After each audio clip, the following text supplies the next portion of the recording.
Welcome friends. इस video में हम सोल्व कर रहे हैं हमारा जो एग्ज़ाम हुआ था 23/7/2022 को, यानी 23 जुलाई को जो एग्ज़ाम हुआ था नीट का लेवल सेकेंड का, और इसका जो शिफ्ट था वो सेकेंड शिफ्ट का था। इसमें मैथमेटिक्स के 30 क्वेश्चन थे, वो हम सोल्व करने वाले हैं। और इसी शिफ्ट के जो बायोलॉजी के जो 30 क्वेश्चन थे, यानी साइंस के 30 क्वेश्चन, वो हमने ऑलरेडी सोल्व कर लिए हैं। उसका वीडियो आप जाके देख सकते हो। और इसमें जो हम सोल्व करने वाले हैं वो है मैथमेटिक्स। ठीक है, याद रखना कौन सा शिफ्ट था ये। शिफ्ट है दूसरा। और इसका जो इस पेपर का जो पेपर कोड है वो है ए वाला पेपर कोड हम सोल्व कर रहे हैं। ठीक है, मैथ के 30 क्वेश्चन देखेंगे हम। वो क्वेश्चन है हमारे पास पहला, ये कहता है दो संख्याओं का जो योग है वो 22 है और उनके जो वर्गों का योग है वो 404 है। तो उन संख्याओं का गुणनफल क्या होगा। देखो सिंपल सा सोचो, 22 लाने हैं आपको, ठीक है ना। तो मैं ऑप्शन से कर रहा हूँ, ये 40 के हिसाब से कर रहा हूँ मैं। 40 कैसे हो सकते हैं, देखो देखो मैं अगर एक संख्या 20 ले लूँ और दूसरी संख्या कितनी ले लूँ, 2 ले लूँ, तो 20 + 2 कितने हो जाएंगे, 22। देखो हमारे 22 आ गए। ठीक है, अब क्या करना है, उनके वर्गों का योग। तो 20 का जो स्क्वायर होता है ना वो होता है 400 और 2 का होता है 4। तो कितना गया मेरे पास, 404। देखो ये 404 आ गया। ठीक है, अब उन संख्याओं का गुणनफल क्या होगा, तो गुणनफल कर लो। 20 × 2 कितने हो जाएंगे हमारे, 40। तो इस क्वेश्चन का जो आंसर जाएगा हमारे पास जाएगा 40। ठीक है ना, याद रखना 92 बराबर में जो क्वेश्चन है उसका 40 आंसर है। अगला क्वेश्चन है हमारे पास क्वेश्चन नंबर 93। वह न्यूनतम संख्या जिसे 1800 से गुणा करने पर एक पूर्ण घन संख्या प्राप्त हो, उसके वर्गों का योग क्या होगा। देखो पूर्ण घन संख्या प्राप्त करनी है ना, तो हमें क्या करना है, हमें इसका गुणनखंड करना है सबसे पहले तो। ठीक है, क्या करेंगे, इसका सबसे पहले गुणनखंड करेंगे। मेरे पास क्या है, 1800 है। ठीक है, ये लिख दिया मैंने।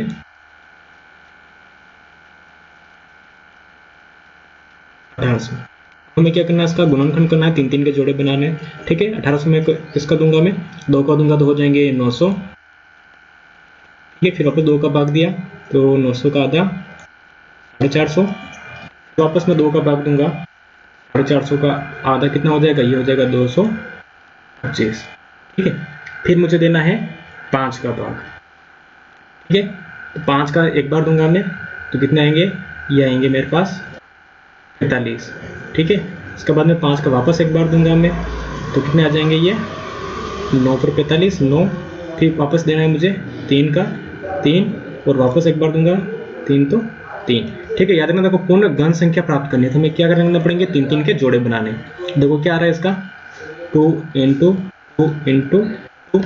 ठीक है, उसके साथ में आ रहा है 5 × 5 × 3 × देखो हमें 3 के जोड़े बनाने हैं। देखो 2, ठीक है, अब 5 का जोड़ा नहीं बन रहा और 3 का जोड़ा नहीं बन रहा है, तो किससे हम इसको गुणा करें, इसको किससे गुणा करें, क्या क्या बन जाए, पूर्ण घन बन जाए। ठीक है, तो मुझे क्या करना पड़ेगा, एक तो 5 लेना है और दूसरा क्या लेना है, मुझे 3 लेना है। ठीक है ना, 5 और 3 लेने। ठीक है, तो 5 और 3 कितने होते हैं, 8 होते हैं। एक और 5 लेना पड़ेगा मुझे और एक और 3 लेना पड़ेगा, तो 5 में 3 तो यहाँ पे 8 हो रहे हैं। 8 हमारे ऑप्शन में है नहीं कहीं पे।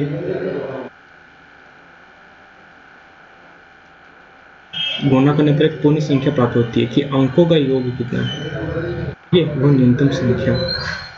अंकों का योग तो 5 5 5 करेंगे, देखो ठीक है 225 आया। देखो मेरे हिसाब से इसका आंसर 8 आना चाहिए, लेकिन 8 ऑप्शन में दे नहीं रखा है, तो आप इसको और देख लेना, करेक्ट कर लेना। अगला है मेरे पास क्वेश्चन 94। ठीक है, कोई साधारण ब्याज की एक विशेष दर से 1/4 वर्ष में अपने का 41/40 हो जाता है, तो वार्षिक ब्याज दर क्या है। देखो मैं इसका ऑप्शन से कर रहा हूँ, मैं 10 लेके आंसर कर रहा हूँ। ठीक है ना, अगर मैं 10% रखूँ, मेरे पास देखो सोचो 100 रुपये है। ठीक है, 100 रुपये का 10% कितना होता है, साल का 10 रुपये हो जाएगा। ठीक है, और आधे साल का कितना होगा, 6 महीने का 5, और 3 महीने का कितना हो जाएगा, ये हो जाएगा 2.5 रुपये। ठीक है, तो कितना हो जाएगा टोटल, 102.5 हो जाएगा। ठीक है, और टोटल कितना था मेरा, 100 था। अब इसको क्या करो आप, इसको आप 2.5 से डिवाइड कर लो, तो ये जाएगा 41 बार भाग जा रहा है यहाँ पे, और यहाँ पे जा रहा है 40 बार। तो कितना आंसर हो गया हमारा, आंसर हो गया सी, यानी 10%। अगला है मेरे पास क्वेश्चन 95। ये कहता है 10% चक्रवृद्धि ब्याज पर 2000 रुपये कितने वर्ष में 2420 हो जाएंगे। ठीक है, तो आपको सिंपल सा है याद रखना इसका, 2 वर्ष आएगा। कैसे आएगा? देखो आपके पास 2000 रुपये थे, ठीक है, 2000 रुपये का कितना ब्याज होगा? देखो 2 साल का 200 प्लस 200 400, लेकिन जो सेकंड वाले 200 है इसका वापस 10% वापस लेना है, यानी 20 प्लस हो जाएंगे, तो 420 आपको ऐड करने हैं, तो 2000 का हो जाएगा 2420। आंसर होगा हमारा 2 वर्ष। अगला है क्वेश्चन नंबर मेरे पास 96। ये कहता है यदि 7 वस्तुओं का विक्रय मूल्य 6 वस्तुओं के क्रय मूल्य के बराबर है तो कितने % की हानि होगी? ठीक है, देखो बहुत आसान है, सीपी है ना, क्रय मूल्य, ठीक है, 6 जो सीपी है वो बराबर है 7 एसपी के, तो सीपी अपॉन एसपी क्या हो जाएगा? 6/7, ठीक है। 6 वस्तुओं का जो विक्रय मूल्य था वो 7 वस्तुओं का जो विक्रय मूल्य है वो 6 वस्तुओं के क्रय मूल्य के बराबर है। तो यहाँ में नुकसान हो रहा है, कितना नुकसान हो रहा है? 1 का नुकसान हो रहा है, ठीक है। कितने पे हो रहा है 1 का नुकसान? 7 पे हो रहा है, तो इसका आंसर हो जाएगा 14 से 2/7%, ठीक है। इसका ये भी आंसर होना चाहिए। अगला क्वेश्चन है हमारे पास क्वेश्चन नंबर 97। वो कहता है कि एक थैले में 20, 10 और 5 के जो नोट है वो 3, 4, 5 अनुपात में है, तो जो टोटल धन है वो 1000 रुपये है, तो 5 के नोटों की संख्या कितनी होगी वो बतानी है आपको, ठीक है। 5 के नोटों की संख्या कितनी होगी? तो देखो बहुत आसान है, 20 के नोट, ये 10 के नोट और ये 5 के नोट, ये है 3 अनुपात, ये है 4 और ये 5। अनुपात को आप क्या देखो, क्या मल्टीप्लाई करोगे इसकी वैल्यू से, तो इसकी जो वैल्यू आएगी वो आएगी 60 रुपये, इसकी जो वैल्यू आएगी वो आएगी 40 रुपये, और 5 की वैल्यू आएगी वो आएगी 25 रुपये। अब क्या करना है, देखो टोटल रुपये इसने दिए 1000, तो हमारा ये पैसा कितना हो रहा है? धन 60 + 40 100 और 125, ठीक है। और किसका पूछा इसने? 5 वाले का पूछा, कितना अनुपात है? 5 है। बस इसको आप डिवाइड कर लो तो आंसर आ जाएगा 40। ऑप्शन डी होगा 97 का। अगला है क्वेश्चन मेरे पास क्वेश्चन नंबर 98। ये कहता है यदि किसी भिन्न के अंश और हर का योग 55 है और भिन्न का मान 3/8 है तो भिन्न कौन सी होगी? देखो अंश और हर को जोड़ोगे तो कितना आना चाहिए? 55 आना चाहिए। देखो पहला ऑप्शन तो वैसे कट गया ये, ठीक है। 10 और 15 जोड़ोगे तो कितने आ रहे हैं? 25 आ रहे हैं ना, 55 तो आ नहीं रहे। अब देखो 35 और 20 को जोड़ते हैं तो 55 आते हैं, ठीक है, और 5 और इसको जोड़ते तो भी 55 आते हैं, लेकिन उसका जो भिन्न का मान है इसको डिवाइड करके देखो, 20 को मैं डिवाइड करूंगा 5 से तो कितना आ जाएगा? 4 पंजे 20 और 7 पंजे 35, 4/7 आ रहा है ये, और हमारा कितना आना चाहिए? 3/8, तो पहला तो ऑप्शन आंसर हमारे होगा नहीं। फिर दूसरा है मेरे पास ऑप्शन सी, ठीक है। देखो ऑप्शन सी में क्या दे रखा है? 5/50, तो 5 से मैं डिवाइड करूंगा तो 1/10 आंसर आएगा, तो ये भी होगा नहीं, तो हमारा ऑप्शन जाएगा इसका डी, याद रखना, ठीक है, 98 का डी। और अगला है हमारे पास क्वेश्चन नंबर 99। यदि एक तिर्यक रेखा 2 समांतर रेखाओं को प्रतिच्छेद करे तो संगत कोणों का युग्म क्या होता है? देखो 2 समांतर रेखा है हमारे पास, ये एक तिर्यक रेखा है, इसने काट दिया, ठीक है, तो संगत कोण कौन से होंगे? जैसे ये वाला है और ये वाला है, ये जो नीचे वाला है ये, तो हमेशा संगत कोण याद रखना बराबर होते हैं, ठीक है। अगला है क्वेश्चन नंबर, तो समकोण त्रिभुज में सबसे लंबी भुजा क्या कहलाएगी? देखो ये हमारा समकोण त्रिभुज है, ठीक है, ये है हमारे पास लंब, आधार, और सबसे लंबी भुजा है वो है कर्ण, तो ऑप्शन ए होगा इसका। अगला है क्वेश्चन मेरे पास क्वेश्चन 100, ये है क्वेश्चन नंबर 101। इसने पूछा है कि ये जो कोण P है ना, QPS में P पूछा है, ठीक है, ये कितना होगा? देखो ये समांतर चतुर्भुज दे रखा है इसमें, ठीक है। समांतर चतुर्भुज के जो विकर्ण होते हैं, ये जो समचतुर्भुज के जो विकर्ण होते हैं, ये क्या करते हैं? इसको बराबर 2 भागों में विभाजित करते हैं, तो आधा ये भी हो गया, आधा ये भी है, यानी ये कोण जितना था उसका आधा हो गया और ये भी जितना था उसका आधा हो गया। और दूसरी चीज़ क्या है? जो कोण, जो आमने सामने के जो कोण होते हैं वो बराबर होते हैं, ठीक है। तो क्या होगा? देखो आप ऐसे कर सकते हो, 2x + 3x + 5x, ये त्रिभुज बन रहा है और तीनों कोणों का कोण हो जाएगा इसके 180, ठीक है। तो x बराबर कितना हो जाएगा? 180/10, तो x की वैल्यू आ गई कितनी?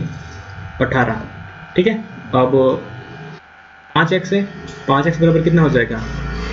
18 × 5, 18 पंजे 90, ठीक है, तो ऑप्शन हो जाएगा हमारा बी। अगला क्वेश्चन है हमारे पास क्वेश्चन नंबर 102। देखो जो हमारा ये वाला क्वेश्चन था ना 93, इसमें जो हमारा आंसर नहीं आ रहा था, देखो उसका आप कुछ अलग तरीके से करें। देखो हमें क्या करना है, 5 और 3 मतलब 15 से गुणा करना है इसको, ठीक है।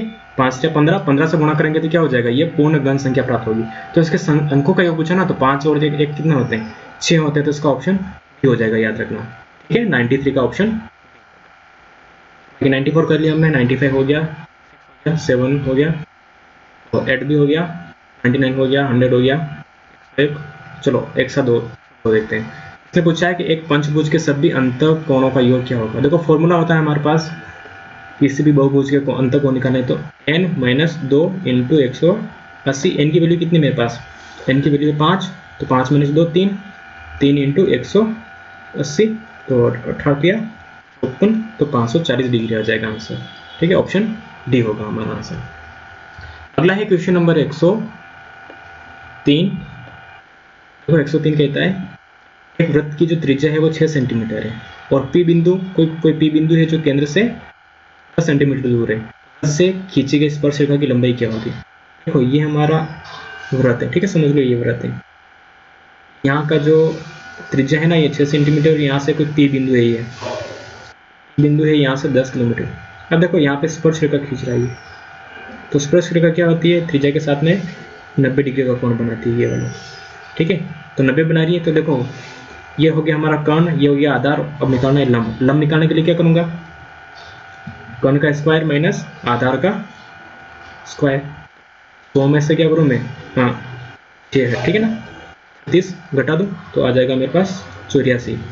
84 का क्या करना है मुझे, रूट निकालना है, कितना हो जाएगा, 64 आ जाएगा, ठीक है। रूट में आ जाएगा मेरे पास 64, तो 64 का हो जाएगा 8, तो इसकी जो भुजा होगी वो 8 सेंटीमीटर होगी। अगला है मेरे पास क्वेश्चन नंबर 104। देखो कैसे होगा, एक समकोण त्रिभुज में यदि इसकी भुजाएं 15 सेंटीमीटर, 8 सेंटीमीटर और एक दूसरे के लंबवत हुई है, तो उसका परिमाप क्या होगा। देखो सिंपल सा क्वेश्चन है। देखो ये है मेरे पास समकोण त्रिभुज, ठीक है। इसकी जो भुजाएं ना एक दूसरे के लंबवत है, ये आधा ले लिया मैंने 8 और ये ले लिया 15, ठीक है। आधार 8 है और इसका जो लंब है वो 15 है, ठीक है ना। तो इसका जो कर्ण होगा वो कितना होगा, देखो आपको ना ट्रिपलेट पता होगा, 8 15 के साथ में कौन आता है, 8 15 के साथ में आता है 16, और निकाल भी लोगे आप। देखो 15 का स्क्वायर 225 प्लस 8 का स्क्वायर 64, तो 289 होंगे, और 289 किसका है, किसका रूट है, ये 17 का है। तो बस कुछ नहीं करना आपको, 15 प्लस 8 प्लस 17 को जोड़ देना है, तो आपके आंसर आ जाएगा 40, ठीक है। इस तरह से क्वेश्चन करना। अगला जो हमारे पास क्वेश्चन है क्वेश्चन नंबर 105 है। देखो 1 2 3 4 ऐसे n संख्याओं का समांतर माध्य क्या होगा। तो सिंपल सा है, n संख्याओं का जो समांतर माध्य होता है n+1/2, डायरेक्ट फॉर्मूला है इसका, ऑप्शन बी। और याद रखना हम जो ये सीरीज कर रहे हैं, ये सीरीज है हमारी ए सीरीज का पेपर है, और जो शिफ्ट है वो है सेकेंड शिफ्ट, ठीक है। 23 को हुआ था एग्जाम, इवनिंग वाली शिफ्ट में। अगला पूछा किसी वर्ग की ऊपरी सीमा और निम्न सीमा का अंतर क्या कहलाएगा। तो उसको बोलते हैं वर्ग अंतराल या वर्ग क्लास साइज, ठीक है। वर्ग माप, बारंबारता देखो नहीं बोलते, बहुलक नहीं बोलते, है ना। तो आंसर हो जाएगा हमारा वर्ग माप। अगला क्वेश्चन है क्वेश्चन नंबर 107। ये कहता है मूल बिंदु के निर्देशांक क्या होते हैं। देखो मूल बिंदु जहां से कोई भी चीज का ओरिजिन हुआ, तो मूल बिंदु के जो निर्देशांक है हमेशा क्या होते हैं, 0 0 होते हैं। तो ऑप्शन हमारा क्या जाएगा, ऑप्शन डी जाएगा 107 का, याद रखना है आपको, ठीक है। अगला है हमारे पास क्वेश्चन नंबर 108। यदि एक पासा एक बार उछाला जाता है तो 6 से बड़ी संख्या आने की प्रायिकता क्या है। अरे भाई एक जो पासा होता है ना, उस पासे पे जो संख्या लिखी होती है वो 1 से 6 तक की लिखी होती है, 1 2 3 4 5 6, क्योंकि 6 साइड होती है इसकी, ठीक है। तो 6 से बड़ी संख्या आने की तो कोई प्रायिकता ही नहीं है ना, आंसर हो जाएगा हमारा 0। अगला क्वेश्चन है हमारे पास क्वेश्चन नंबर 109। निम्न में से कौन सा कथन गणित की प्रकृति से संबंधित नहीं है। कौन सा गणित की प्रकृति से संबंधित गलत होता है।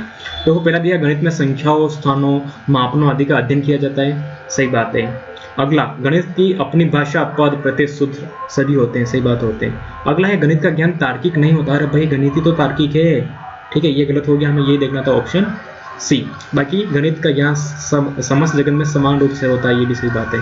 तो याद रखना इसमें कौन सा प्रकृति के संबंधित नहीं है गणित से रिलेटेड, तो ऑप्शन सी होगा हमारा।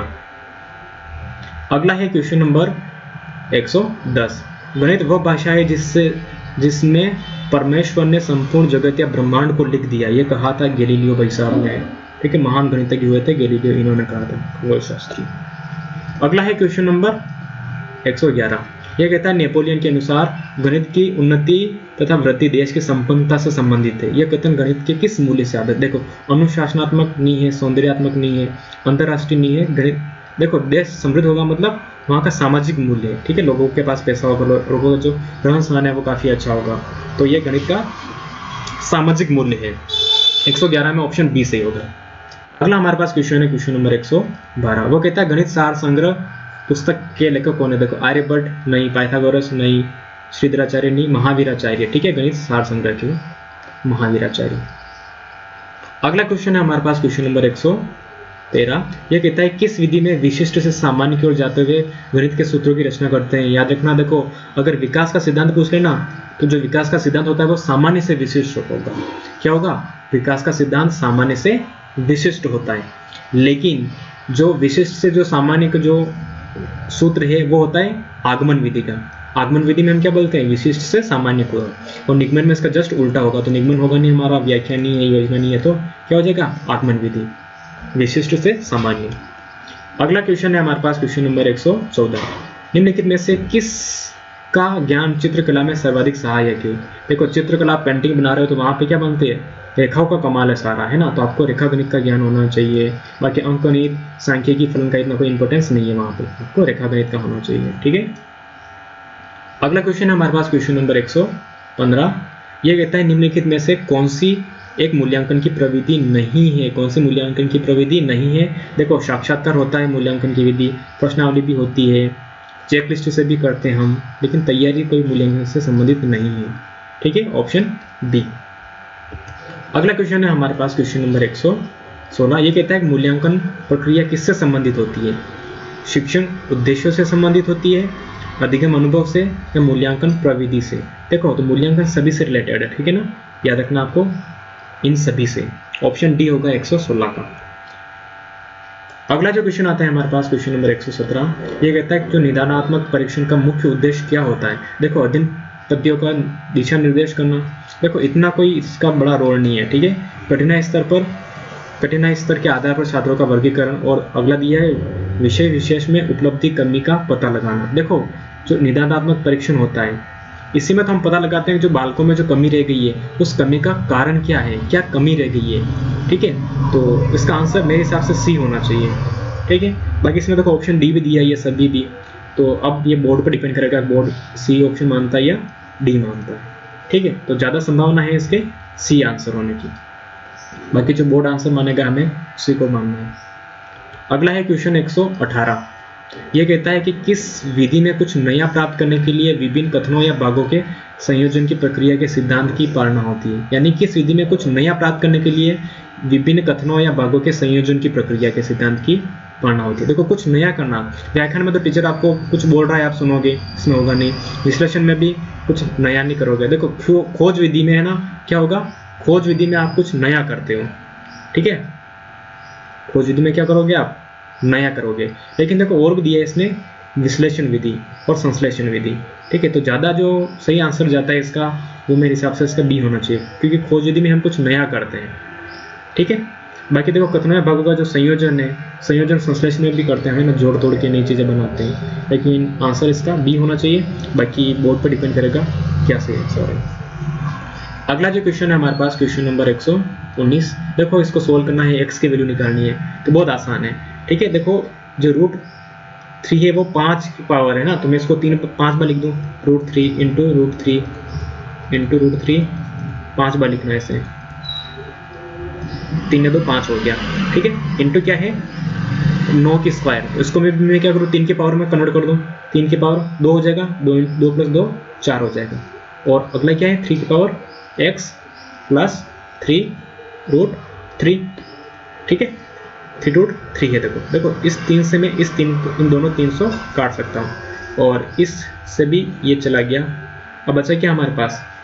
3, 2 बार √3 का मतलब हो जाएगा ये 3 × 3 की पावर 4। जब आधा समान हो तो घातें क्या होती है? जुड़ जाती है। तो उसका क्या हो जाएगा, 3 की पावर क्या हो गया यहाँ पे 5 इक्वल्स टू 3x, तो x बराबर क्या हो जाएगा, ये 5 हो जाएगा। तो अपना आंसर इसका 5 आना चाहिए। ठीक है, ये ध्यान रखना। और जो लास्ट क्वेश्चन है हमारे मैथमेटिक्स का वो है यदि x minus 1/x equals to 8 है तो x square plus 1/x square का मान क्या होगा।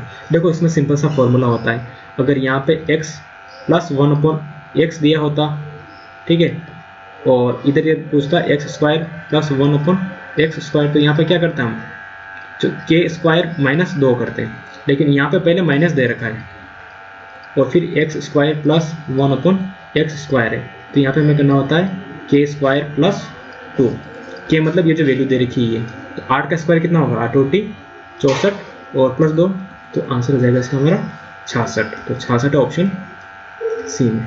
तो ये था हमारा मैथमेटिक्स का पेपर जिसमें 30 क्वेश्चन देखे हैं हमने, और ये था सेकंड शिफ्ट का एग्जाम था, याद रखना सेकंड शिफ्ट का, और 23/7 को हुआ था ये लेवल सेकंड का।